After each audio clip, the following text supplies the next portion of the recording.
I'm hiding out in Texas. Please, whatever you do, don't tell them I'm in San Antonio. Better than Nas. Jim Jones will never be better than Nas. And this is coming from somebody that's not a Nas fan. I love Dipset.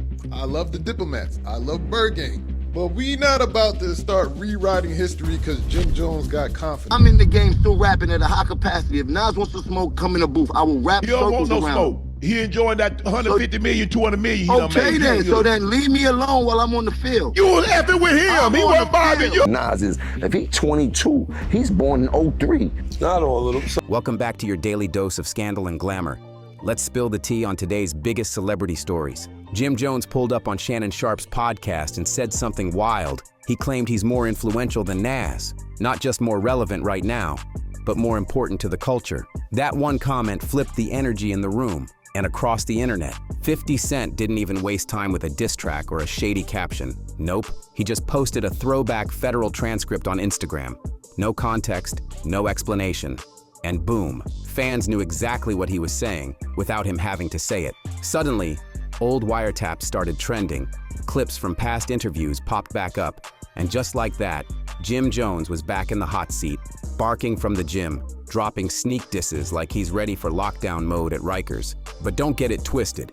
This ain't just about Nas, and this definitely ain't just about clout. This feels like 50's way of reminding everybody in the game. He's the one with the real dirt, the one who knows why certain rappers somehow slipped past major indictments while others fell hard. Jim might have tried to flex for the culture, but he might have messed around and cracked open something way bigger than music beef. And the fact that he threw Nas into it, that hit extra hard for a reason. Their tension runs deep, like decades deep. This ain't no generational shade. It goes back to 2002 when Nas went off live on Hot 97 and randomly came for Cameron, dragging his album and calling it straight up trash, with zero warning. That moment, it planted seeds that are still growing chaos today. That one moment sparked a full-on war. Dipset wasn't having it, and Jim Jones dove straight into the fire. From that point on, things got real messy. Nas and Dipset started firing shots back and forth across mixtapes like it was open season. But Jim, he made it personal. Never got to, did I ever got to see Nas? I don't never got to sit down and have a conversation with Nas and things like that. I had called you about it and things like that. That was like, still one of the people that I never got to have a conversation throughout my history of rap and things like that. I think I would love to have a conversation with Nas. I wouldn't know if he knows it, but Nas was one of my all-time favorite rappers coming up and things like that. I've heard you say that. Since the barbecue and things like that. Like he really put the whole dope boy rap, crack hustler, get fresh rap into perspective before. He said straight up that he'd smack the kufi off Nas, and didn't back down either. He kept that same savage energy in his lyrics. Like We Fly High wasn't just a hit, it was a statement. But here's where things get layered and kinda strange, because Jim always showed Nas love.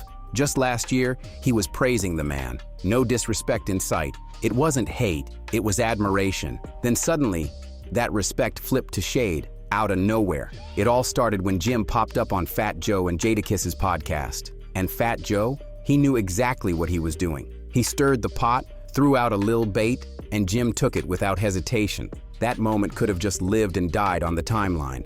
But nah, Jim wasn't done. He doubled down. He jumped right back into the convo, eager to explain why he felt the way he did. And then came the wildest part. Jim dropped one of the most reckless takes the culture's heard in a minute. He didn't just say he's more relevant than Nas, he went further. Jim claimed he's more influential. That take alone shook the whole hip-hop timeline. We're talking Nas here, Mr. Queensbridge himself, the legend behind Illmatic, God's Son, King's Disease, the same man who still packs out Madison Square Garden in his 50s like it's nothing.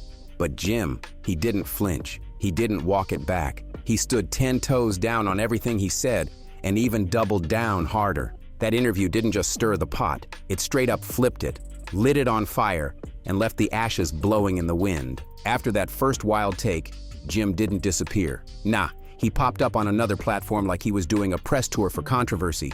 This time, it was Shannon Sharpe's Nightcap, alongside Chad Ocho Cinco Johnson, and he came ready to fan the flames even more. Shannon, he didn't let Jim coast. He kicked things off with pressure, making it clear that this wasn't going to be a softball convo. But just when it seemed like Jim might chill with the comparisons, boom, he hit us with another hot take. Jim started dragging up the old Dipset versus Nas beef from the early 2000s again. Said he was always a die-hard Nas fan, but now claimed he's had more impact, more reach. Then he tried to soften it by giving Nas props for his fashion game. Called him one of the flyest ever, but kept spinning it right back to one message. Nas don't influence the streets like I do. And while Nas was chillin', Jim was getting so heated. He even started clowning Shannon's outfit on the show. He was that salty. At this point, Ochochinco was just sitting there, low-key stunned. Recently saw a clip on Instagram where a young kid was comparing you to Nas and saying that you got Yeah, that's my young boy. big hits. He's wild. Yo, he looked to you. He learned how to wear the BB Simon belt from you. He got his swag. Like, how crazy is that? Because in my era, you know what I'm saying? Nas is like a god. In my era. Watching Shannon and Jim go back and forth like it was a heavyweight match. The convo started heating up fast, especially when Jim started throwing shade about Nas still rapping in his 50s. Then out of nowhere, Jim accused Shannon of only inviting him on the show to chase clout and rack up views. That's when UNC, Shannon Sharp, snapped. He fired back, "This the biggest podcast you ever been on?" And you know he meant that. But then Shannon switched lanes quick.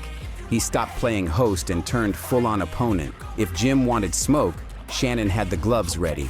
And when Jim had the nerve to say he was better than Nas, Shannon didn't just go after his rap skills, he came for his whole body.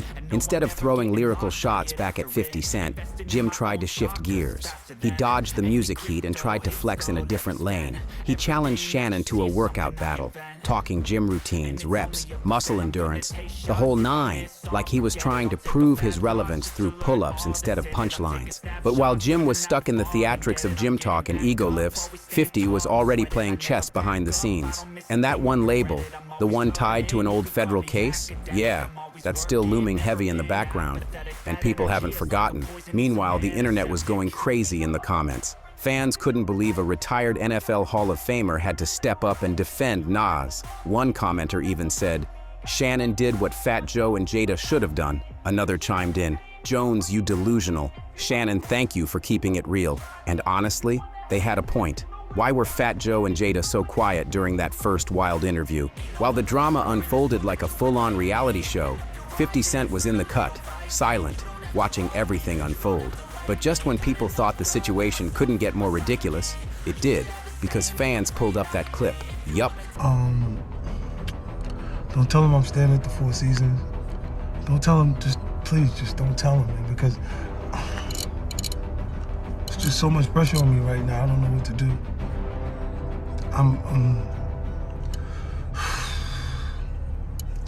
The one where Jim didn't just get curved by Nas, he got clowned. He wasn't ignored, he got laughed off the stage. Total humiliation. And now, in 2025, that same old school disrespect is back in rotation like a classic diss track.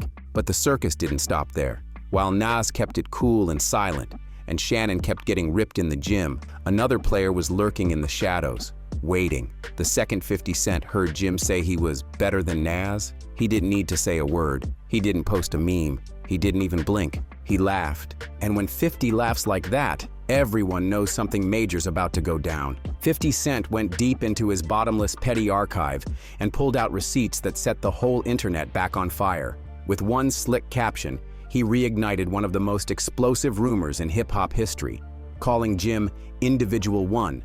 And if you know, you know. That ain't just a nickname. It's a straight-up federal label, straight out of the Tekashi 66699 wiretap mess from 2018 during the 9 Trey Bloods trial. Back then, prosecutors played a phone call that they claimed featured Jim Jones.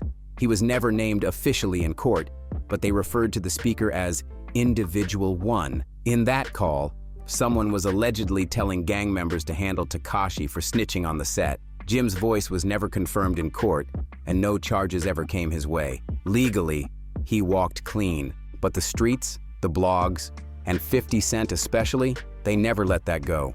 And now, with Jim puffing out his chest on every podcast, Trying to pull Nas into a beef? 50 saw a golden opportunity to remind everyone, the streets don't forget. He went back into his IG vault and reposted a meme he had once quickly deleted, the one that threw major shade. So that's why they ain't pull him in. That caption hit like a sucker punch. Fans went wild. Say it ain't so, Jimmy started trending again like it was 2019. And just to pour salt in the wound, folks started digging up that old clip from when the Shade Room posted court updates from Tekashi's trial. A verified courtroom reporter said Tekashi named Jim as a 9-tray member on the stand. He couldn't resist. He jumped right into the comments with his usual trolling flair. Then came the infamous video, 50 looking shook, eyes darting as if he just remembered how real things can get in this game. 50 literally wrote, "I'm afraid for my life. I mean, Jimmy is gang gang." The internet lost it. Memes started flying. Comment sections went wild, and fans were howling. But while everybody was laughing, Jim was clearly twitching. You could see it in the way he moved online. But this is where things really started to twist, because let's be real, this beef didn't start with Nas. 50's had tension with Jim for years. This whole Nas situation, it just gave 50 the perfect opening to spin the block and start dragging Jim all over again.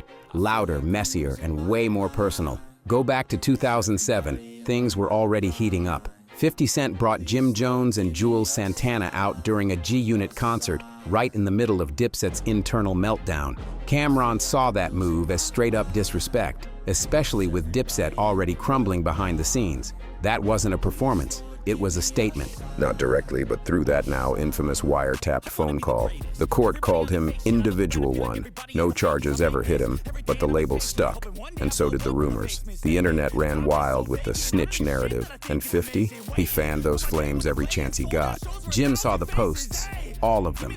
For a while, he stayed quiet, acting like it didn't bother him. He posted a throwback photo from the Bird Gang era, dripping in Dipset nostalgia. The caption, "Why you keep lying? LOL. I'm going back to sleep. Free Mel Matrix till it's reversed." That last line was a jab, pointing at his friend serving 11+ years for racketeering. Jim was saying 50's narrative was fake, like he was out here living in a fantasy world. But Jim wasn't done. He hit the gym again, posted another flex session, this time with a caption ready to clap back even louder. Jim was fully locked in. He even sent shots straight at Shannon Sharpe. He posted, "Somebody tell Shannon Sharpe don't start ducking this challenge now. You gon' talk like a podcaster or walk what you talk, 'cause my sneaker's tied, champ." He kept going. "You already challenged me in front of the world. Might as well finish the job." And just when you thought it couldn't get more intense, Jim dragged Ocho Cinco into it too. He said Ocho claimed Shannon didn't want to do it in public, and Jim wasn't having that. He told him, "Let's do it in private then. I know his rep as an athlete on the line. As long as you're the witness, we don't duck no challenges. Size don't matter where I'm from.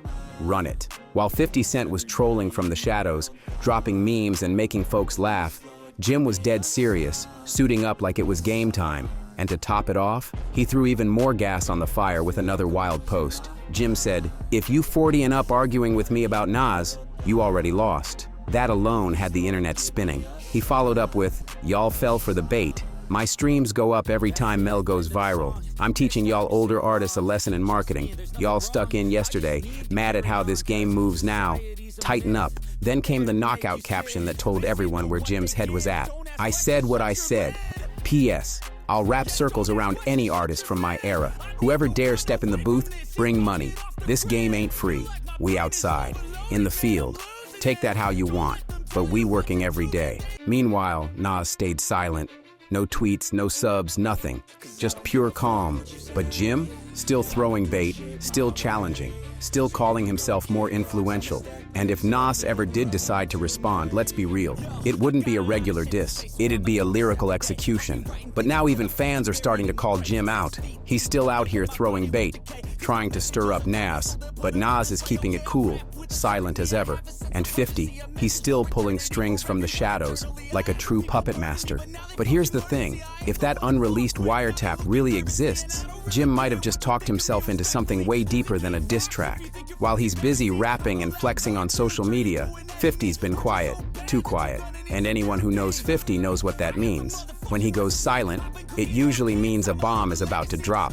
So now, the whole game's watching. Will Nas finally step in and finish this with bars? Or will 50 sit back, let the streets keep the pressure on, and then drop the real truth when it's already too late for Jim to run? And if you enjoyed this video, don't forget to like, subscribe, and share to stay in the loop with all the latest. Hit that notification bell so you never miss an update, and I'll catch you in the next video.